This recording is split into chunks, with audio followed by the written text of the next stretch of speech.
आप ही बताइए, अगर आपको हम बोल दे प्रशांत भैया ये आप व्हील चेयर पे आपको 2 घंटा बैठना है, आप बैठ पाइएगा भैया? हम करवट भी नहीं ले सकते अपने आप, ना अपने आप खाना खा सकते हैं, ना कोई नहला सकते हैं, ना कुछ कर सकते हैं। हम भी नेशनल पैरा बोशिया में सिल्वर मेडल 2020 में चंडीगढ़ जाके पार्टिसिपेट किए थे। तो पहले ऐसे दिव्यांग है जो बोशिया में हमने सिल्वर मेडल बिहार के लिए लाए।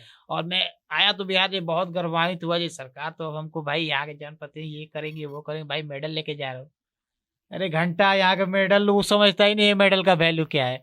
सही में कहाँ समझेगा, जब पढ़ाई लिखाई नहीं है तो कहाँ समझेगा। अभी तो हम लोग को हिंदू मुस्लिम चल रहा था, लेकिन अब देख रहे हैं जी कोई जय राजपूताना, जय ब्राह्मण, जय भुइहार, जय कुइरी समाज, जय दुसाद उसाद, जो भी अपने भाई लोग हैं अलग अलग जाति के। तो ये कौन जातिकरण छेड़े? नेता लोग ही ना छेड़े। तो घंटा ही वालों को विकास मिलेगा। हम लोग अपने आप को समझते हैं जो हम लोग का इतना स्ट्रांग कोई नहीं है, लेकिन सरकार चाहती है ना इसको दबा दो विकलांग को, लेकिन हम लोग भी पीछे हटने वाले नहीं है। बैलेट पेपर वो लोग घर पे भी भेजवा देंगे दिव्यांगजनों का, घर पे आता है बैलेट पेपर? हाँ घर पे आ जाएगा, लेकिन इस टाइम घर पे राशन आ जाएगा दिव्यांगजनों को? आप सोच सकते हैं वो लोग भेज सकते हैं? नहीं भेज सकते। सरकार बोलती है जे विकलांग नहीं इसको दिव्यांग कहो। आप नाम बदल देने से आपको हम सलमान खान नाम रख देंगे तो आप सलमान खान हो जाइएगा। जब नॉर्मल लोग का गंगा में लाश तैर रहा है तो दिव्यांग लोग का कहाँ तैरेगा?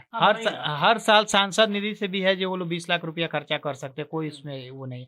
विधायक निधि से भी है, मुखिया लोग भी है जो 4 से 5% डिसेबल लोग को खर्चा कर सकते हैं पैसा, विकलांग लोग को ये कहाँ करते हैं। दिव्यांग शब्द जब बना था तो उसको परिभाषित कैसे लोग करते थे ये मुझे नहीं पता है।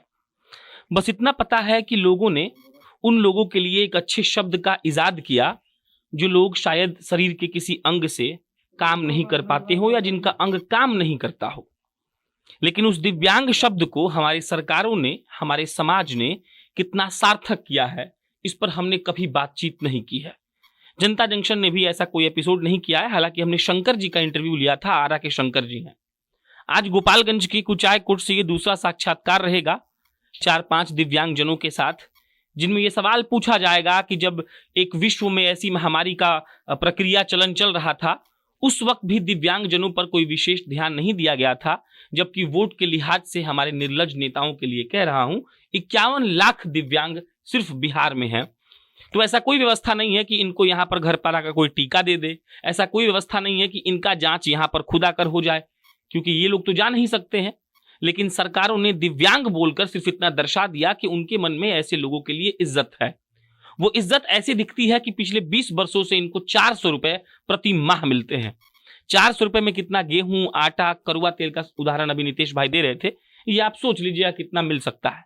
और साथ में ये भी सोच लीजिएगा कि पिछले 20 साल में सांसदों का, विधायकों का, उनका सैलरी और उनका फंड कितना बढ़ गया होगा, और उसका परसेंटेज निकाल के अगर मिला लीजिएगा तो माइनस में दिव्यांग लोग का सैलरी चला जाएगा, अगर 20 साल से हम लोग कंपैरिजन करें तो। बाकी अब इनसे ही बात करेंगे, शुरुआत नितेश भाई से ही करेंगे। तो हम तो आ गए आपके पास, सरकार कभी आपके पास आई? सरकार आई होती तो आप तो यहाँ आए नहीं होते। बात है कि नहीं। और मैं आपके चैनल को दिल से धन्यवाद देना चाहता हूँ जी, आप यहाँ तक आए और हमें दिव्यांगजनों का आवाज बने, और आगे भी उम्मीद रहेगा जी आप उठाएंगे। देखिए पहले ऊपर से ही हम लोग आते हैं। मोदी जी ने पहले ये बता दीजिए कि आपका क्या प्रॉब्लम है आपको, और आपका शरीर का कौन सा हिस्सा काम नहीं करता, इसको कौन सी बीमारी कहते हैं, ताकि लोग भी कुछ जान जाए। हाँ, मैं बता रहा हूँ, मेरा एक्सीडेंट 2014 में कार एक्सीडेंट हुआ था। उसके बाद से मेरे को पता नहीं था कि मेरे को क्या हुआ है। तमाम जगह इलाज चला, ट्रीटमेंट चला, लेकिन कुछ नहीं हुआ। बाद में मेरे को पता लगा मेरे को स्पाइनल कॉर्ड इंजरी में चोट लग गया, जिसको बोलते हैं रीढ़ की हड्डी में चोट लग जाने के कारण। तो मेरा लेवल C4 C5 है, थोड़ा ऊपर लग गया चोट। तो मेरे गर्दन के नीचे का हिस्सा काम नहीं करता है। अगर ये भी थोड़ा नीचे लगा होता तो कितने लोग का चोट लगता है तो हाथ बच जाता है। ठीक है। और मैं 17 महीने बाद होश में आया था। ऐसे तरह के तमाम लोग पड़े हुए हैं घर में, अभी बिहार में नहीं पूरे देश में। और बिहार में तो और बुरा दशा है सर। मैंने अपना हिम्मत हार गया था, लेकिन हमें भी कहीं से मोटिवेट मिला। हम भी देखे भाई ऐसे नहीं छोड़ेंगे। चलो मेरे पास तो उठाने वाले हैं 2 लोग, लेकिन जिसके पास नहीं होंगे उसके पास मैंने पहुंचा। तो जाकर देखा जी भाई लोग 14 साल 15 साल 16 साल से एक ही बेड पे हैं, एक ही बेड पे अपना यूरिन मोशन सब कर रहे हैं, टट्टी पैखाना सब, कोई पूछने वाला नहीं, और उनको ही प्रताड़ित किया जा रहा है। आप ही बताइए, अगर आपको हम बोल दे प्रशांत भैया ये आप व्हील चेयर पे आपको 2 घंटा बैठना है, आप बैठ पाइएगा भैया? हम करवट भी नहीं ले सकते अपने आप, ना अपने आप खाना खा सकते हैं, ना कोई नहला सकते हैं, ना कुछ कर सकते हैं। यहाँ किसी चीज की अवेयरनेस नहीं है। क्या हम पढ़े लिखे? हम भी पढ़े, ग्रेजुएशन हमारा कंप्लीट है। सरकार का क्या दोष है इसमें? सरकार का तो पूरा ही सिस्टम खराब है, नीचे से लेके ऊपर समझाइए तक। क्या सिस्टम खराब है? आप बताइए, पहले हम आते हैं। सरकार बोलती है जे विकलांग नहीं, इसको दिव्यांग कहो। आप नाम बदल देने से आपको हम सलमान खान नाम रख देंगे तो आप सलमान खान हो जाइएगा? हैं? ठीक है, हमारा नाम नीतीश कुमार सिंह है, क्या हम नीतीश हम मुख्यमंत्री थोड़ी हो जाएंगे? हैं? हम चाचा जी थोड़ी हो जाएंगे? हम नीतीश सिंह ही रहेंगे और एक व्हीलचेयर और दिव्यांग ही रहेंगे। तो सरकार नाम बदले, सरकार का दिव्यांगजनों पर बिल्कुल ही ध्यान नहीं है। जो कुछ भी है 2016 का जो अधिनियम है वो सिर्फ कागजातों में है, धरातल पे कहीं नहीं है, कुछ भी नहीं है। मान के चले, ना राशन कार्ड है, ना मनरेगा में जॉब है कहीं, ना कहीं शौचालय है, ना कहीं रैंप है। हॉस्पिटल जहाँ इलाज चलता है, जे यहाँ असहाय लोग इलाज कराने आते हैं, उनको ये मुहैया कराया जाएगा, वो मुहैया। वहाँ अभी कोरोना टाइम चल रहा है वैक्सीन के लिए, क्या अगर कौन दिव्यांग जाएगा यहाँ वैक्सीन लगाने? चलिए हम लोग पढ़े लिखे हैं, रजिस्ट्रेशन कर लेंगे, चाहे हमारे घर में है। जिसके घर में मोबाइलें नहीं होगा, वहाँ टावरें नहीं होगा, लोकेशन ही नहीं होगा, उसके घर कैसे रजिस्ट्रेशन करेगा? वो तो दिव्यांग ऐसे ही छूट जाएगा। छूटेगा तो मरेगा कोरोना काल में। जब नॉर्मल लोग का गंगा में लाश तैर रहा है तो दिव्यांग लोग का कहाँ तैरेगा?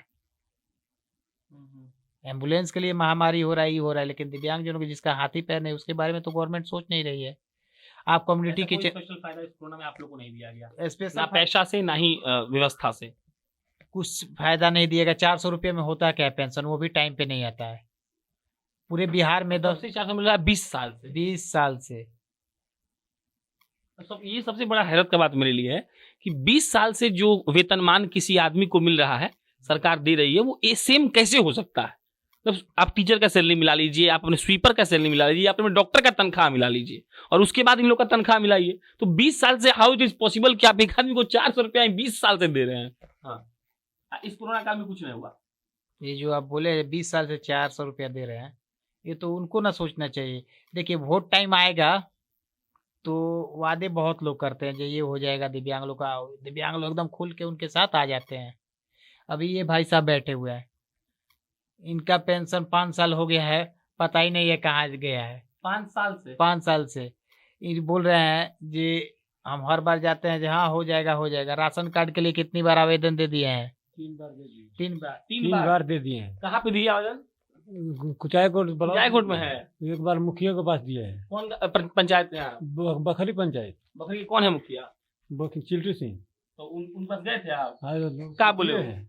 उसको फॉर्म पूरा भर के दिए हैं। हाँ। उसके बाद से वो गए तो बोला जो रिसीव में 15 दिन के बाद मिल जाएगा। उसके बाद अभी पूछे, 1 महीने के बाद पूछे तो बोल रहा है रिसीव ही नहीं मिलेगा। पप्पू पांडे के पास गए थे? पप्पू पांडे उसके पास भी इधर मिले थे हम। तो क्या बोले वो बोले जो मिलेगा, सबको मिलेगा। आज तक तो किसी को कोई पता ही नहीं है जो कौन देगा कौन नहीं देगा। तो राशन कार्ड भी का भी कोई सुनियोजित तरीका नहीं है जैसे बन सके? कुछ सिस्टम नहीं है। अगर राशन कार्ड का उसमें एक कॉलम होता, ये दिव्यांगजनों का फॉर्म है, उसमें कॉलम बनाया गया होता तब ना चिन्हित हो जाता ये दिव्यांग लोग। आसान तरीका है, लेकिन उसमें कौन पता है? नहीं नहीं, ऐसा नहीं है। अंत्योदय उसमें 35 किलो दिव्यांगजनों को राशन कार्ड देना है, जो पीला कार्ड बनवाना है, लेकिन क्या बनता है? भूरा ही कार्ड बन जाता है किसी का, तो वो उसका भी लाभ नहीं है।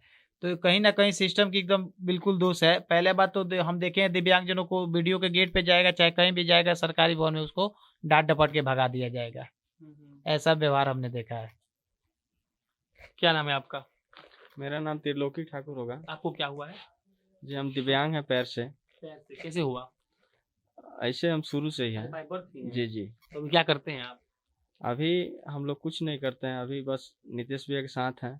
अच्छा, आप साथ में ही हैं? जी जी। कुछ काम हम नहीं करते हैं? जी नहीं, हम लोग आपका पेंशन टाइम से आता है? जी हम लोग को पेंशन अभी नहीं आता है। पेंशन नहीं आता क्यों? अब सोचिए पढ़े लिखे हैं तब इनका पेंशन नहीं है।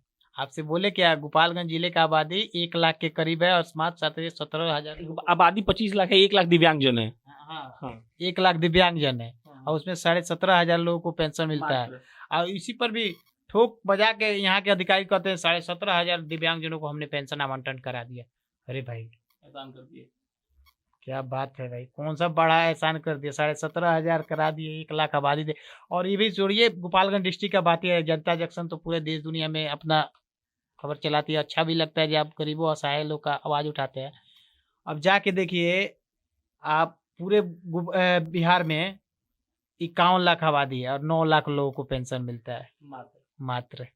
9 लाख की को मिलना भी ना के बराबर है। 400 रुपए में थोड़ा कुछ होता है। 400 रुपये में क्या होगा, 400 रुपये में एक दिन कोई आप अपना खर्चा एक दिन चला सकते हैं? वही बात है। हाँ, एक दिन सही बात है।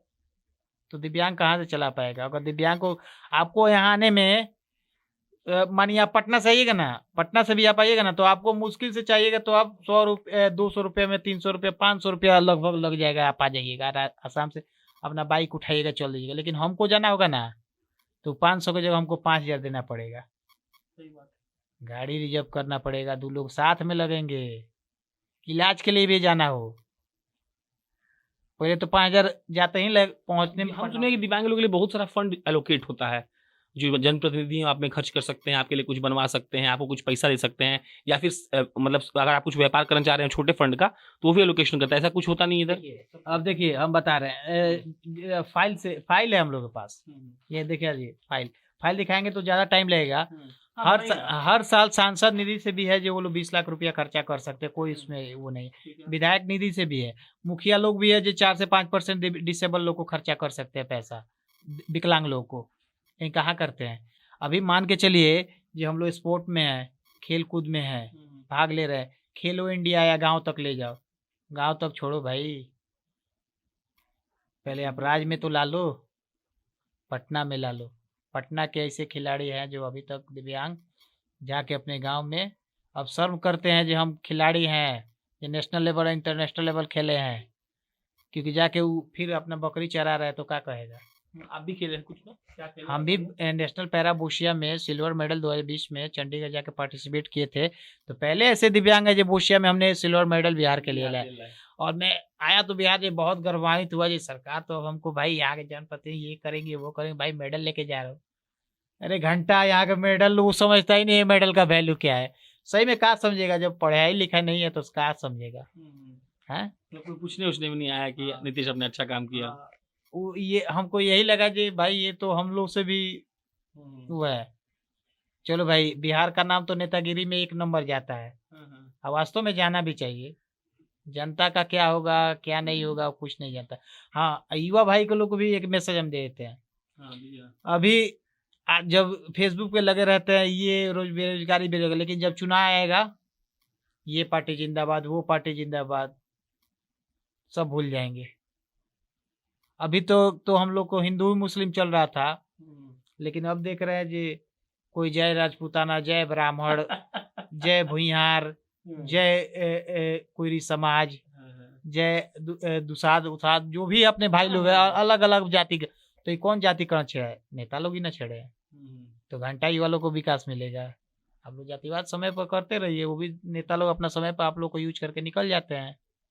चलिए ये सब तो सरकार की बात हो गई। ये भी बताइए सर्वाइव कैसे करते हैं, दिमाग मतलब क्या ख्याल चलता है? क्योंकि होता मतलब हमको कुछ हो जाए तो जब माने कि हम जब आए आपसे आपको देखे तो 2 मिनट के लिए हम ये सोचे कि हम रहे तो यहाँ मर जाते, हम कैसे जीते? तो आप कैसे सोच के अपने आप को इतना बैलेंस्ड किए हुए हैं? देखिए ये तो बहुत बड़ी बात है, हम लोग को रोज सोचना पड़ता है जी कल अपना जिंदगी कैसे व्यापन करेंगे, क्योंकि कल भी हम लोग को किसी का सहारा चाहिए। जो कोई आएगा तो बैठाएगा तो आदमी फ्रेश होगा या हाँ। दिमाग को कैसे ट्रेन किए, क्या बोलते हैं अपने आप को? हम लोग अपने आप को समझते हैं जो हम लोग का इतना स्ट्रांग कोई नहीं है, लेकिन सरकार चाहती है ना इसको दबा दो विकलांग को, लेकिन हम लोग भी पीछे हटने वाले नहीं है। हम लोग भी कोई बचपन से दिव्यांग नहीं है, हम लोग भी है। 20 साल के एज में मेरा एक्सीडेंट हुआ था, आपसे बताए थे, कार एक्सीडेंट हुआ था, वो भी सरकार की कमी का। अगर बैरिकेड होता तो नहीं हुआ होता। गलती किसकी थी? वहाँ रोड टैक्स हम लोग भर रहे हैं। बैरिकेड आपको नहीं लगाना चाहिए वहाँ पे, आप टोल नाका पर लगा दिए, इतना इतना आप दे रहे हैं, दिव्यांगजनों का, लेकिन कहीं छूट नहीं है। भैया आप यहाँ से जाइएगा, गोपालगंज जिले से आप कुचायकोट में है, आप कुचायकोट हॉस्पिटल में चले जाइएगा, आपको रैंप नहीं दिखाई देगा। ब्लॉक में चले जाइएगा, रैंप नहीं दिखाई देगा। रैंप चढ़ने वाला होता है ना, रैंप जो हमारा व्हील चेयर आसानी से तो चढ़ जाएगा, कोई धक्का भी लगा देगा। कोई प्राइवेट हॉस्पिटल हमारे गोपालगंज में बहुत भारी भारी खुल गए हैं, वहाँ भी जाइएगा तो नहीं मिलेगा। कलेक्ट्रेट में चले जाइएगा तो नहीं मिलेगा। जो सामाजिक सुरक्षा केंद्र है जहाँ दिव्यांगजनों का होता है, वहाँ भी आप चले जाइएगा तो रैंप नहीं मिलेगा। घंटा ऑफिस बनाया है जहाँ दिव्यांगजनों का कहकर जब वहाँ तक दिव्यांग पहुँचबे नहीं करेगा तो। सदर अस्पताल में आप जाइए, वहाँ रैंप नहीं मिलेगा आपको। जिला का सदर अस्पताल, डीएम कार्यालय जाइए, आपको रैंप नहीं मिलेगा। डीएम बोलते हैं जो हम आ जाएंगे नीचे, भाई जो दिव्यांगजन आते हैं तो नीचे आ जाते हैं। अरे भाई हम लोग असहाय क्यों अपने आप को समझा रहे हैं हमको। वोट जब देते हैं आप लोग तो कैसे देते हैं? देखिए वोट का तो है जी, अगर वोट लेना हो तो सरकार तो कैसे भी ले लेगी, देना हो हम दे चाहे नहीं दे। बैलेट पेपर वो लोग घर पे भी भेजवा देंगे दिव्यांगजनों का। घर पे आता है बैलेट पेपर? हाँ घर पे आ जाएगा, लेकिन इस टाइम घर पे राशन आ जाएगा दिव्यांगजनों को। आप सोच सकते हैं वो लोग भेज सकते हैं, नहीं भेज सकते हैं। मतलब बैलेट पर घर भेज देते हैं लेकिन और कुछ नहीं भेजते हैं। देखिए अभी हर जगह नॉर्मल आदमी का काम काज बंद हो गया, तो एक दिव्यांग को कौन नौकरी जॉब पे रखेगा, कौन क्या देगा। तो सरकार को दिव्यांगजनों के विषय में सोचना चाहिए। वोट बैंक राजनीति नहीं करना है। अगर वोट बैंक राजनीति करना ही है आपको तो दिव्यांगजनों को जोड़ के लेके, अगर 51 लाख है तो उसके माता पिता को भी आप कन्वर्ट कर दीजिए तो 1 करोड़ से ऊपर गया उसके परिवार में। चलिए सवालों का सिलसिला यूं ही चलता रह सकता है, लेकिन हम क्या पूछे, ये पूछ लें कि बैलेट पेपर आता है तो कोरोना का वैक्सीनेशन यहाँ वैक्सीन क्यों नहीं पहुँच गया, या फिर ये पूछ लें कि जब बैलेट पेपर आता है तो आपका राशन क्यों नहीं पहुँच गया, या मन करे तो ये पूछ ले कि आपको सांसद निधि में से, विधायक निधि में से, मुखिया के पैसे में से, फंड में से आपको कितना आपके लिए पर्सनली एलोकेट किया गया। जवाब नकारात्मकता में आएगा। हमको पता है कि सब नकारात्मकता का दौर है और ये सब यूं ही चलता रहेगा। हम ये वीडियो सिर्फ इसलिए बना रहे हैं कि 50 लाख को ये गलत वर्ड 1 करोड़ बोल दिए, ये 2 करोड़ हुआ सर, अगर 4 परिवार वाले देखा जाए तो ये लोग भी वोट बैंक है। आप लोग बेशर्म और निर्लज हैं, तो वोट बैंक ही समझ कर इनका कुछ कल्याण हो सके तो बेहतर होगा। काहे कि आपको पता है कि बढ़ेगा बिहार और बढ़ता विकास उस वक्त ही संभव है जब इन लोगों को कुछ आप देंगे, और जब ये कुछ कर पाएंगे तो आपको मालूम पड़ेगा कि ये लोग जाकर अगर बाहर से कोई मेडल लाते हैं, कहीं ब्रोंज लाता है, कोई सिल्वर लाता है, कोई खेल सकता है, तो रैंप ना होने का दुख ऐसे छलकता है ना सर, कि आप बोलेंगे कि सचिवालय में हम किसी दिव्यांग का नौकरी लगाएंगे, लेकिन वहां व्हील चेयर चढ़ने का प्रावधान आप नहीं कर सकते। सोचिए कभी इस पर, और ये ध्यान रखिएगा कि आपके यहाँ रहते हैं तो आप ही के लोग हैं। मेरा नाम प्रशांत राय है, आप जनता जंक्शन देख रहे थे। एक बार फिर इन सारे लोगों के हिम्मतों को सलाम, क्योंकि हम तो इस वक्त उस वक्त से यही सोच रहे हैं कि कैसे क्या सोचकर ये लोग इतना मेहनत करते होंगे, या फिर अभी हमको क्या सोचकर बुलाए हैं। इनके अंदर कुछ आशा जैसी होगी कि हाँ कुछ अच्छा हो जाएगा। कैमरे के पीछे अनिश शर्मा